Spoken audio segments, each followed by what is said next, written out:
likes managing that because there's a huge operational cost. And if you want to add capacity, you typically have to wait 6 months to go through the entire process of purchasing and evaluating and all that. Right? So where customers are now today is really having a more virtual environment, meaning you buy your physical hardware and then you have your virtual machines inside the physical hardware, where it gives you more easier to scale and faster, theoretically faster way for you to get systems so that you can do what you need to do. But where a lot of customers want to go is to go into more of a serverless approach where they don't really have to think about the underlying infrastructure in terms of virtual machines or having enough physical hardware to support that workload. They just want to code. They just want to write what they want to achieve and then let cloud providers to figure out how to make it work. So very similar to the laundry as a service analogy. And so what we have on GCP is we have 3 different types of serverless / containers services. So we have something called App Engine, and this is where you literally you just write your code, and there's a number of different languages that you could pick from. You write your code, and you write this configuration file to say things like how many instances you potentially may want, or what the maximum should be, and just hit deploy. And then you don't have to think about anything else. And the neat thing about that is we can automatically scale the number of instances for you, whether it's up or down.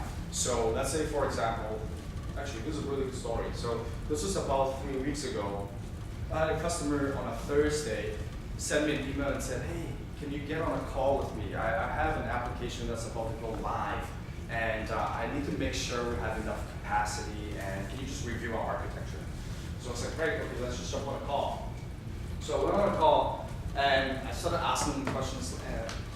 They said, oh, I'm getting some database connection errors. I don't know what's going on. So I said, great, how large is your database? And they said, yeah, we only have about 400 meg of memory for our database. And I said, is that what you're going to take to production with? That's probably a little too small.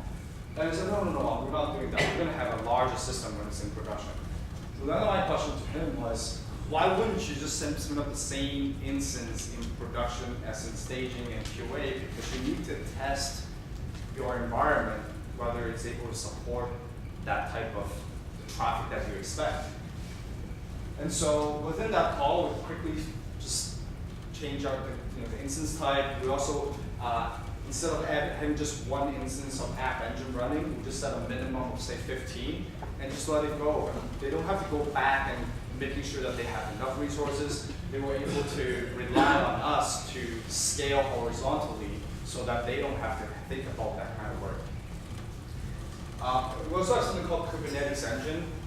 Is everyone familiar with containers in general, or heard of containers?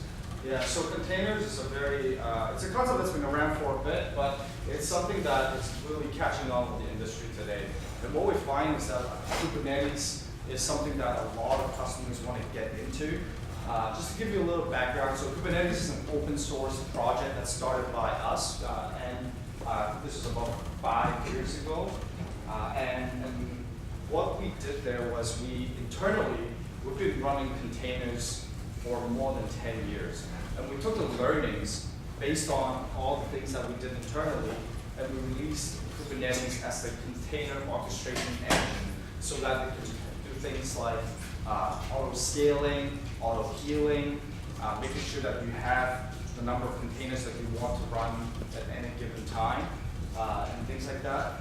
And what we did there was, after open sourcing that technology, we also created a managed version of it on GCP so that you don't have to do things like installing Kubernetes from scratch, or patching your Kubernetes cluster, or worry about how does it auto-scale. All of that is automatically done for you. The story there on each stat is that containers in Google, we run about last time I looked, I think it was 4 billion containers on a week-to-week basis.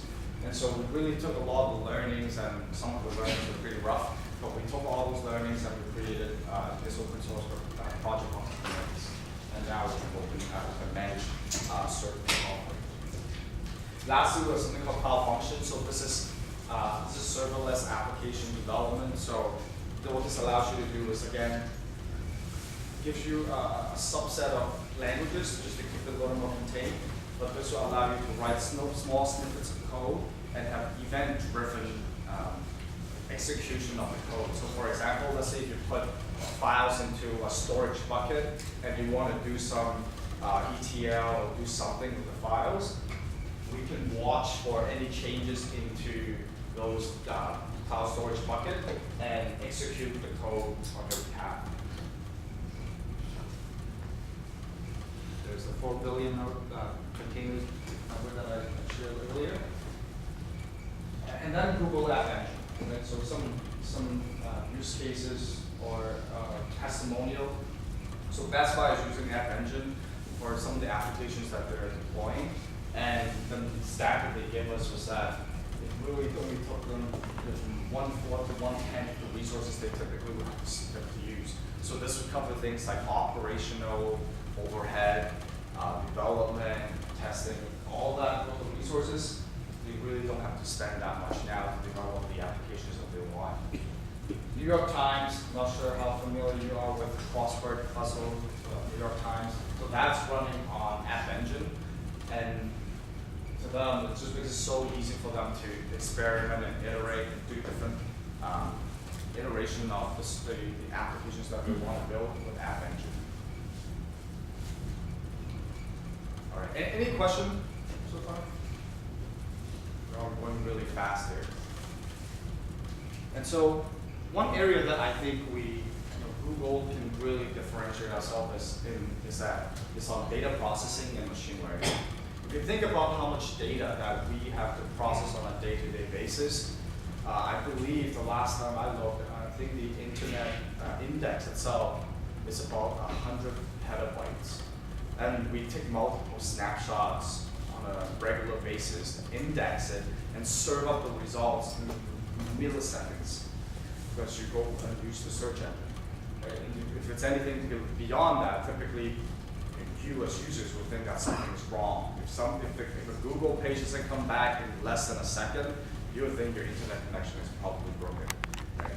And so that's where I think we are able to really differentiate ourselves. And the reason why we need to do that is if you look at what we have to do. If back when the company first started in the late 90s, the amount of data technology that's out there to do what we wanted to do just wasn't the kind of applications or vendor solutions out there just wouldn't do what we want to do. So what we had to do was we had to invent a lot of technologies. Right? So if you look at this timeline here, not only do we do the research and we do we also use it for internal usage, but we also open source a lot of the findings that we have as white papers. And what you'll find in this time scale is that after releasing these white papers, open source community will take that and build open source applications such as Hadoop, HDFS, HBase, and those are all based on white papers that we released to the external world. And also, if we're going, sorry, this is a little cut off here. The Kubernetes, as I mentioned earlier, is something that we open sourced a few years ago, and TensorFlow is also another one that,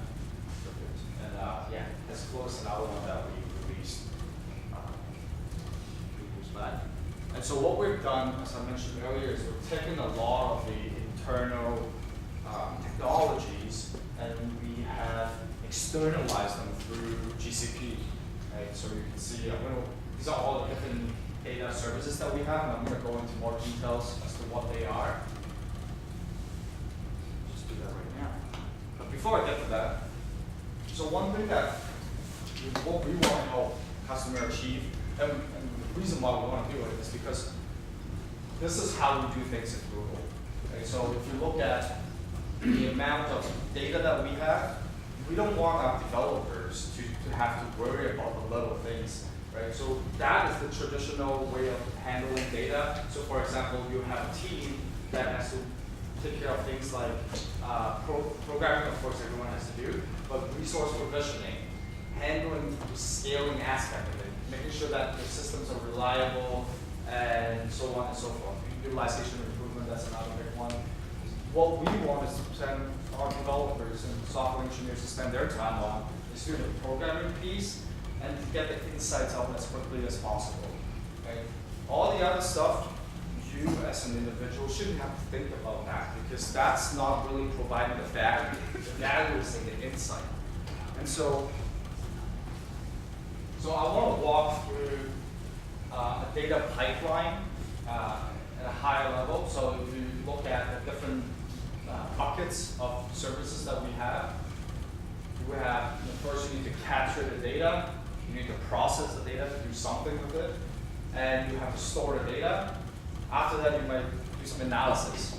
Okay? And then finally, you use the data, whether it's for visualization or do more with it. And we're going into details in a little bit. Okay, I'm going to skip some of these steps, so I'm not going to go through capturing the data. So PubSub is our messaging queue service. It's basically, if you're familiar with Kafka or other types of messaging queue, this is where you just hit an API and just throw a data into the queue, and you can pull the data out and it automatically scale for you, so you don't have to think in terms of servers. But let's talk about processing. Let's talk about data prop. And what is data prop? So data prop is our managed Hadoop service that includes Spark, Pig, and Hive. So if you're familiar with Hadoop and you write Hadoop jobs, this will be almost exactly, if you have a job already written out, you just have to change, and I'm going to talk a little bit more detail later on, but this is a service that is very easy for you to start leveraging cloud for. And I'll tell you why this is a really differentiated offering. Now, earlier I talked about fast startup time. So if you want to start a cluster with this, startup time is only less than 90 seconds. And because we have this fast startup time, you don't have to have a long-running cluster, right? So traditionally, especially large organizations like a bank, you would have a lot of compute nodes for your Hadoop environment. You could have hundreds of these nodes. And because it takes so long for an on-premise environment to have these nodes set up, you typically will just set it up and then you just let it sit and then you have your jobs running in this this grid type environment. But because how fast we can spin up the VMs, you just write a job, create a cluster on demand, run the job, and then you just shut it down. So you're not consuming resources and paying for those resources on a long-term basis, but you're only doing it at a job-to-job level. So it makes it super affordable to start leveraging cloud technologies. Now, instead of going through the rest of that bullet, I want to talk about this setup, right? That's kind of what I mentioned just now. This is the traditional way of having compute and storage in each of those nodes. So imagine these are your physical system, something like that. And so how we're able to differentiate, it's really because of our network. And so earlier I mentioned about how our network is a big differentiator. So why don't I get into the specifics earlier? So how we're different is that if you look at the bisection bandwidth of our data centers, we have 1 petabit of bisectional bandwidth. So what that allows us to do is this pipe for a network is not a choke point anymore. So what that does is that you can decouple your storage with compute. So imagine if you have this set up, if you want, let's say you ran out of storage, what do? You have to buy an entire box with storage and compute, and you just have to add more of these boxes because there's no way for you to separate the two and still have the performance that you want. But because of this network, this vast network that we have, we can grow and shrink the storage as you need, and the same thing with compute, so that you don't have to be right on when it comes to your capacity planning. You can just use as you go and not have to think too much ahead of time. So data prop would be great if you are already using Hadoop and have written Hadoop jobs. But if you're not using Hadoop already, then what we see a lot of customers do is we use our service called data flow. So what is data flow? So data flow is our managed Apache Beam service for ETL. You can think of it as an ETL as a service. What it does is it allows you to write a pipeline, a data pipeline, for both streaming and batch processing. Right, so this is really good because what it allows you to do that, you don't have different code base depending on whether you're handling a batch data coming, a batch set of data coming in, or the streaming data coming in. And so it really simplifies the programming paradigm. It's fully managed, so you don't have to, and it kind of ties into the next bullet there as well. You don't have to, ahead of time, tell it how many instances you want to run. It can figure it out for you automatically, and so it can add more instances when it's not able to finish the job that it should be able to in the amount of time in the build. But what it also does is it does liquid sharding the job. So say, for example, you have a server that's taking, let's say a terabyte of data is trying to process all 1 terabyte, but all the other nodes are just sitting there not doing anything. What it can do is it can take that